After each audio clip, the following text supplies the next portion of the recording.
Welcome to the Weekday Report for Friday, September 20th. I'm Tracy Pelishek. Here's a brief look at the news. Mayor Keith Bosman says the city is working with an unnamed developer who's interested in taking over the decaying Elks Club building downtown. Bosman declined to name the developer or the proposed future use for the 94-year-old building. He did say the city is working with the county on a deal in which the county would take over the property from its tax-delinquent owner, then turn it over to the city. So-called Project Onyx moved ahead Thursday night with the needed approvals by the Kenosha Plan Commission, but the intended tenant remained unnamed publicly due to a confidentiality agreement. The project includes a 1 million square foot distribution center widely rumored to be for e-commerce giant Amazon.com. Thursday's unanimous approvals were for conditional use permit, certified survey map, and rezoning for the 165-acre property at 38th Street and I-94. Police caught up with two of the suspects in Tuesday's Taco Bell drug bust in the restaurant's bathroom. Kenosha Drug Operations Group agents went into the bathroom to look for the men after a confidential informant paid $3,400 for 23 grams of heroin, according to court records. They saw two pairs of feet under one stall door, and when the door opened, the men dropped the pile of money into the toilet. The bathroom bill counters, 27-year-old Alonzo Connor III, 24-year-old Gerald Griffin, and a third man, 44-year-old Jimmy Shepard, appeared in court Thursday. Griffin and Shepard were held on $75,000 cash bonds, while Griffin's bond was set at $250,000 after a profane outburst got him booted from the courtroom.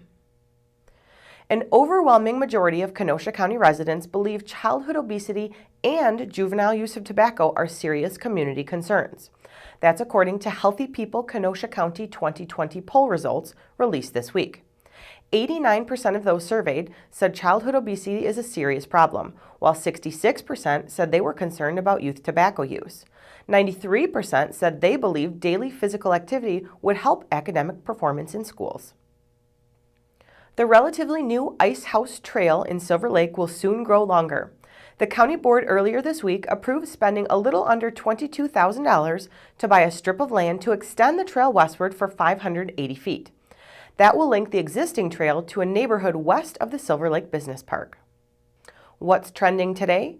Applebee's corporate representatives are apologizing for a Sunday incident in which the manager of a suburban Houston location called police on a family with a 3-year-old and a 1-year-old boy who the manager said were making too much noise.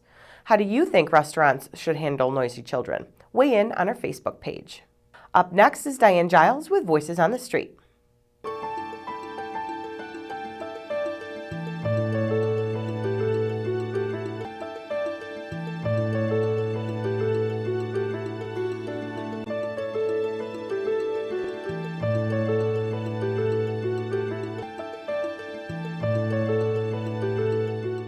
Hi, this is Kenosha News reporter Diane Giles. Third Friday is coming up this week, and that's the day when they count all the heads and all the seats in all the schools in Wisconsin. And we came over to K-Tech School today to ask some parents what the threshold for having their kids stay home sick from school. We were kind of wondering if it's changed over the years, and this is what they had to say. I would say if their fever is over 99, and for sure if they're throwing up, then I don't let them go for 24 hours. They must have a fever over 100 degrees. They must have a severe cough, extremely runny nose, vomiting. That's pretty much my guidelines. Typically, if they have a fever of 100 or more, or if they've been up most of the night not sleeping due to throwing up or having some other ailments, then I typically keep them home. Thanks, Diane. Now here's a look at what we're working on today. Janine Anderson is looking at murder rates in Kenosha and other nearby cities. And in this week's Sunday Choice package, Janine Smith looks again at Kenosha's heroin problem. Pick up a copy of the Kenosha News and check kenoshanews.com for all the details on these stories and more. I'm Tracy Pelishek with the Weekday Report.